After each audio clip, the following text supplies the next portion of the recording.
Hi, Kimberly. How are you doing? We're just going to wait a few minutes and then we're going to get started, okay?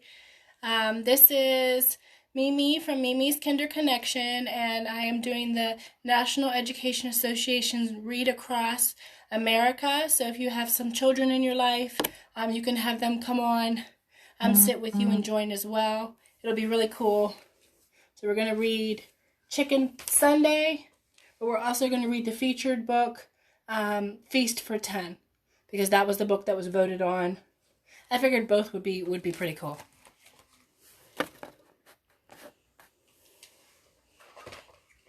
So we'll just wait like 2-3 minutes. I hope you had a good day.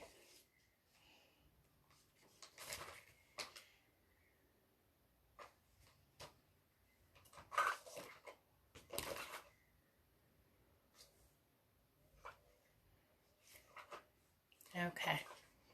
Let's get started. We'll start with Feast for 10, and then we'll move on to the Chicken Sunday. Okay? Feast for 10 is by Catherine Falwell.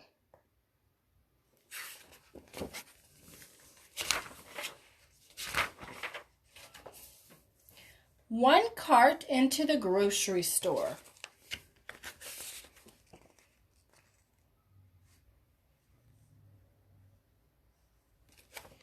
Looks so much like our families. When we're going into the grocery store, we have our kids with us. And we're like, okay, what am I getting for dinner? 2 pumpkins for pie.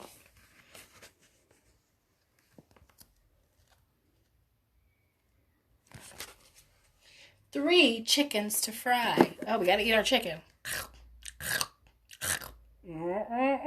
Chicken, chicken, chicken. 4 children off to look for more.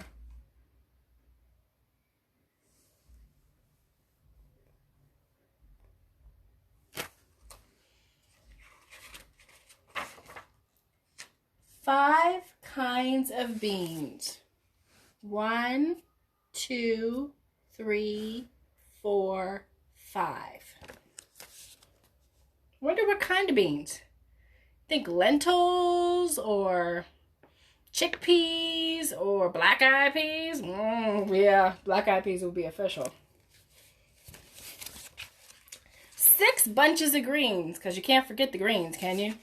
No way. Gotta have greens. Everybody loves greens.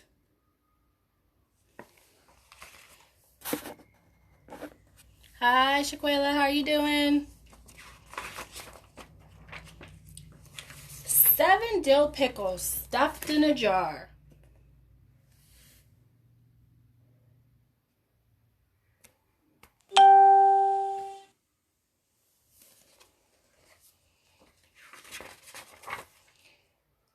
Eight ripe tomatoes. Oh my, look at them. There they are.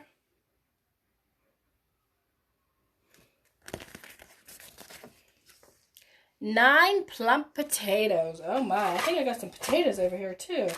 I got potatoes. I got tomatoes. Pretty yummy. 10 hands help to load the car.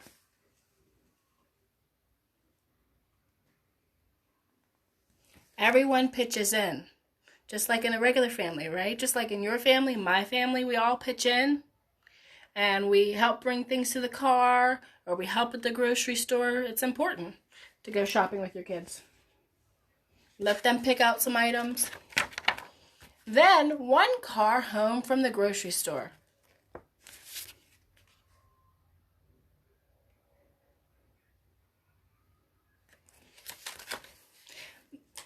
My little one would say, "But Mama, I need fruit snacks." Oh boy. 2 will look. 3 will cook. So you have some kids who are watching. They're pretty young. Then you have some kids helping.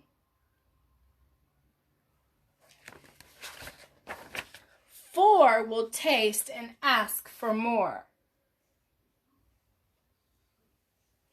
Everybody likes to have a taste, right? I know I do. I'm like, hey, give me a spoonful. Let me just get a little taste first. 5 empty cans.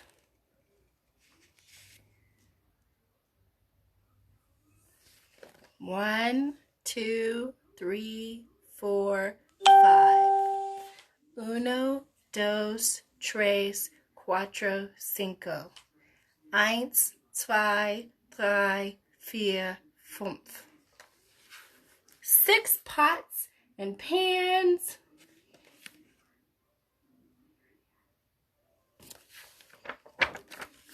7 more carrots to wash and peel. Oh my, that sounds yummy. My brother is helping. The sister is helping. 8 platters down. Oh, Shaquela said, one of my favorite stories to read to my preschool kiddos. Yeah, this is a really good one because it shows cooperation and like how, look how they're all coming to the table. They all went to the grocery store. They all got into one car together and they made a meal together. 10 hungry folks to share the meal. Of course, because everybody's hungry. Everybody's hungry. The end. So that was the end of the book that everybody chose, Feast for 10 by Catherine Falwell. And then I will also be reading the Chicken Sunday, but I will be doing that on the regular Facebook Live so that, you know, we can spread it out a bit and everybody can get a chance to check it out. Okay, so hi Brandy, how are you doing? Let's see, because I think this one is, oh, I let one of the kiddos borrow it and now it's all beat up. Okay. Yeah. Okay. So, I think I'm just going to keep going because I thought about it. You know, it'd be easier to just keep going in here and then I can just always share it out there as well. So, Chicken Sunday. If you're joining in, we've read Feast for 10 and now we're doing Chicken Sunday. And this is by Patricia Polacco.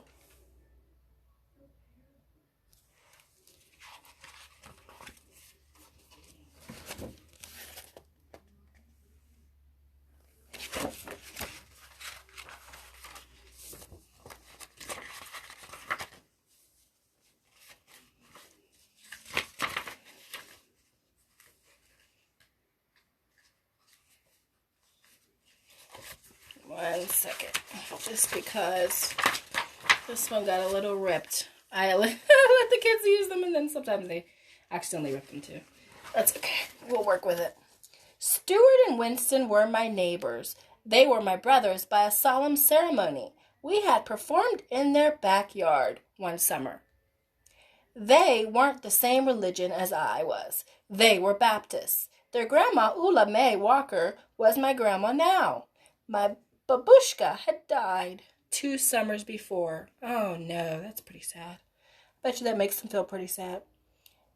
How we loved to hear Miss Ula sing. She had a voice like slow thunder and sweet rain. We'd walk to church and back. She'd take my hand as we crossed College Avenue.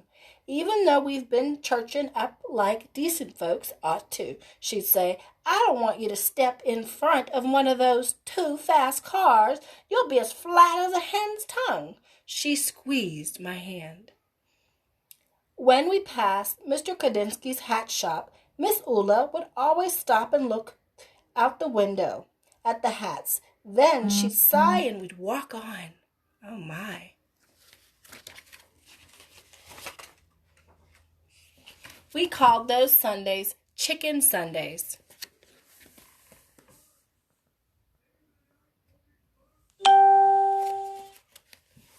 Hi, Lucille. How are you doing? Because Miss Ula always fried chicken for dinner. And guess what I have with me? Some chicken. Because it's pretty tasty. I like chicken. Do you?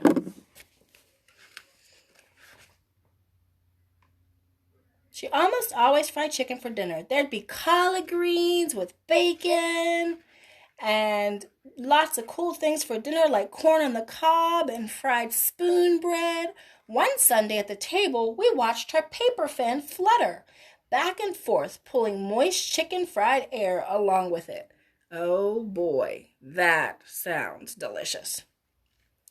That Easter bonnet in Mr. Kadinsky's window is the most beautiful I ever did see, she said thoughtfully. The three of us exchanged looks. We wanted to get her that hat more than anything in the world. I think they're going to hatch a plan. Stuart reached into the hole in the trunk of our wish tree in the backyard. He pulled out a rusty Band-Aid tin. What's in it? The three of us held our breath as we counted the money inside that we had been saving for weeks. If we're going to get that hat for Miss Eula in time for Easter, we're going to need a lot more than this, announced. Maybe we should ask Miss Kadinsky if we could sweep up his shop or something to earn the rest of the money, Stuart said. I don't know, Winnie said fearfully. He's such a strange old man. He never smiles at anyone. He always looks so mean. I don't know about that. What do you guys think? We all agreed that it was worth the try anyway. Because guess what? She's worth it.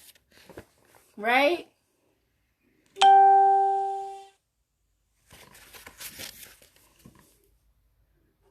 Hey, Kimberly. How are you doing? Glad you could join us. The next day, we took a shortcut down the alley in back of that hat shop.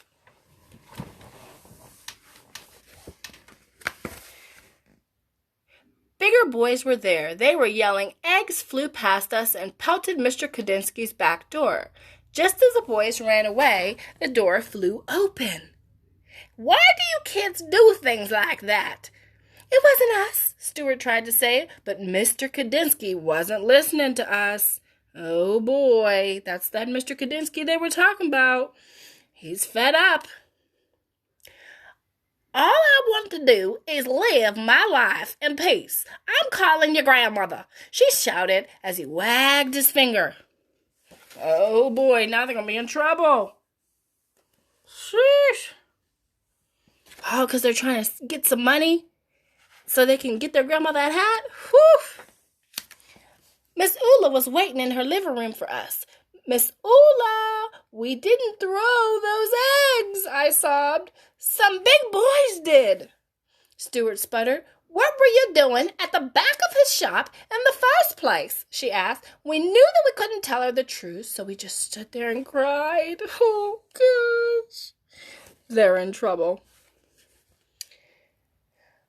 She looked at us for a long while. Baby dears, I want to believe you. Heaven knows that I brought you children up to always tell the truth. If you say you didn't do it, then I believe you. It is too bad, though, she went on to say. That poor man has suffered so much in his life. He deserves more than eggs thrown at him, you know. He thinks you threw the eggs. You'll have to show him that you're good people. You'll have to change his mind somehow.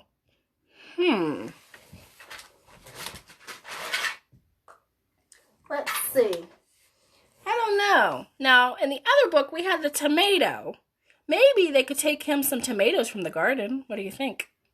I think that might be a good way for them to show him.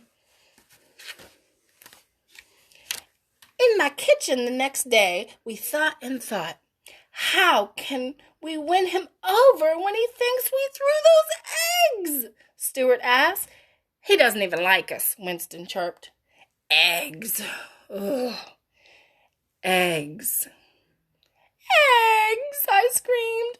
I went to the kitchen drawer and took out a lump of beeswax, a candle, a small funnel with a wooden handle, and some packets of yellow, red, and black dye. What are they going to do with that? Hey, Jermaine. Hey, Brandy. Hey, Nettie. Hey, Rolly. Nice to have you guys join us.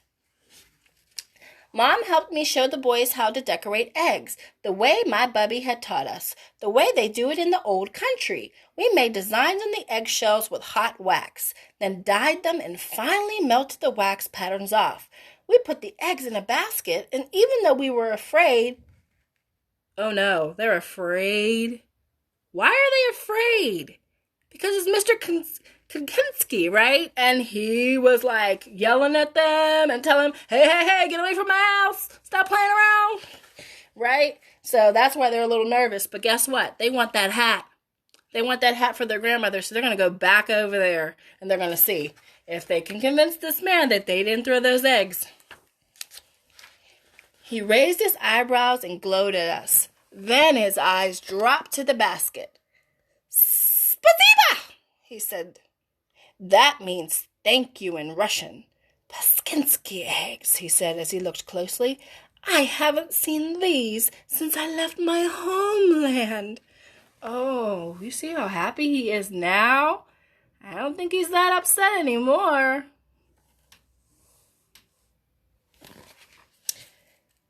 We didn't throw those eggs at your door, Mr. Kadinsky, we told him.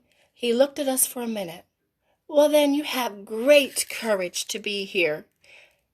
Chutzpah, you have chutzpah. Then his eyes glistened as his mouth curled into a warm smile.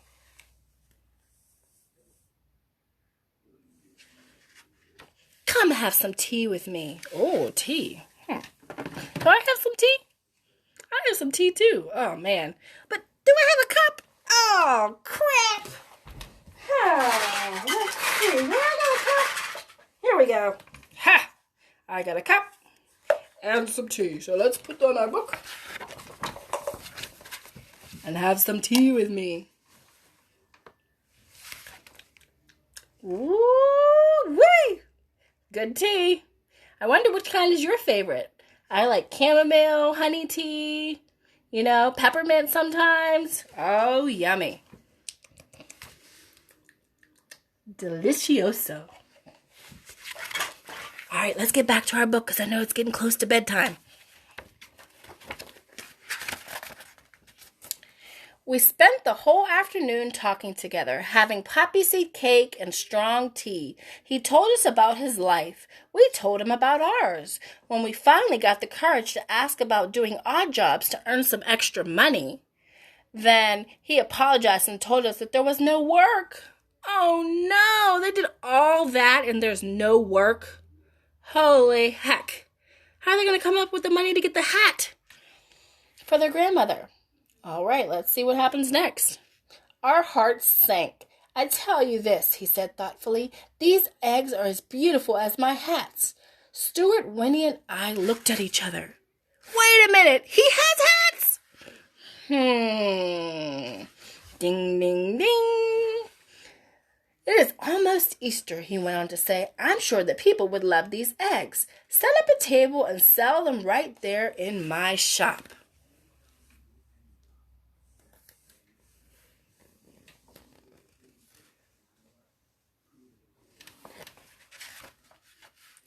For the next few days, we worked very hard. We made almost a dozen. How many are in a dozen? 12. 1, 2, 3, 4, 5, 6, 7, 8, 9, 10, 11, 12. Let's do that in Spanish. Are you ready? 1, 2, 3, 4, 5, 6, 7, 8, 9, 10, 11, 12. For the next few days, we worked very hard. We made almost a dozen of them. Beautiful, splendid, intricate, glorious. We sold them all in one single day. What? Winning? One day? Get out of here.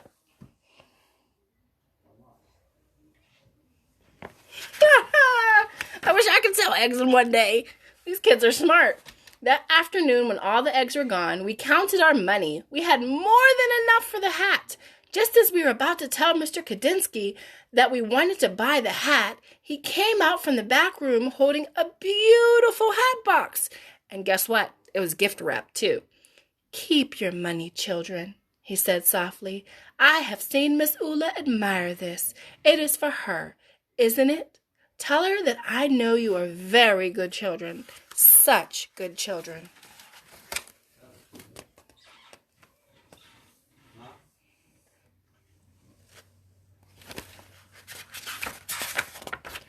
When Easter Sunday arrived, we thought our hearts would burst when we watched Miss Ula open the hat box. She held us close as big tears rolled down her cheeks. Look how happy she was, guys. Like, she's so happy, and she feels so blessed.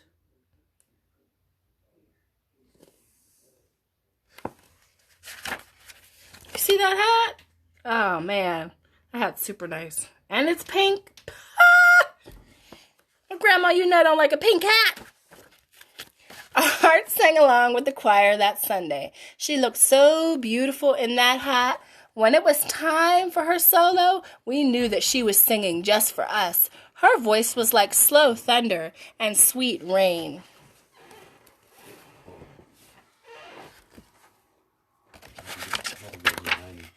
I'm on live. Can you wait a minute? Later that day, as Miss Ula sat at the head of the table, she said, "Oh, baby dears, I can die happy now. And after I'm dead on Chicken Sundays, I want you to boil up some chicken, bones, gravy, and all, and pour it over my grave. So late at night, when I'm hungry, I can reach right out and have me some." Then she rolled her head back and laughed from a deep, holy place inside.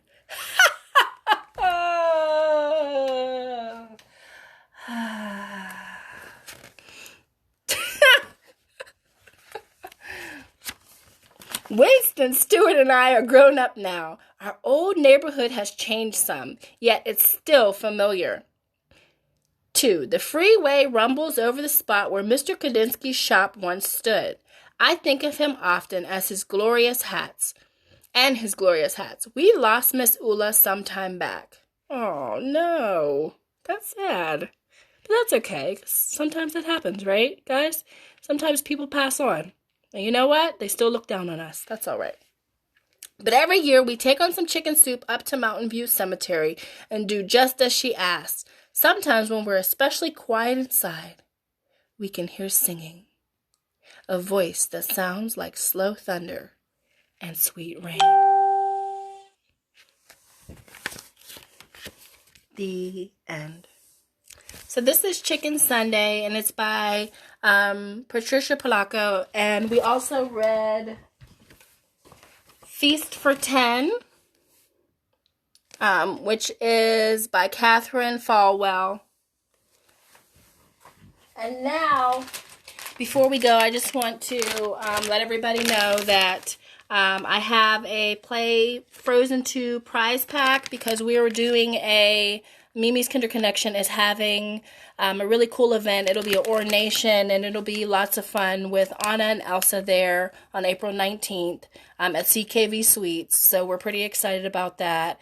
And so there's an opportunity tonight to win, a prize pack for a child that you know, or your own child, or an NK, which is a nanny kid, or a niece, nephew, grandchild, whatever.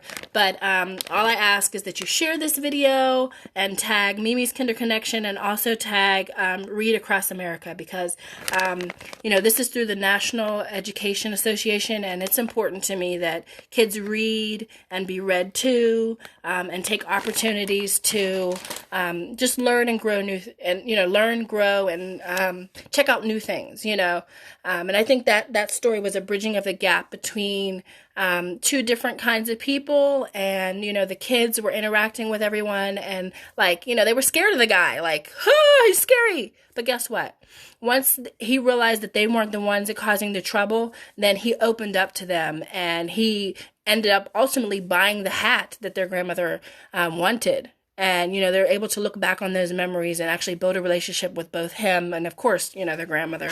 And even though she was gone at the end, the memories still live on, because they take a pot of that soup, and chicken, who don't like chicken?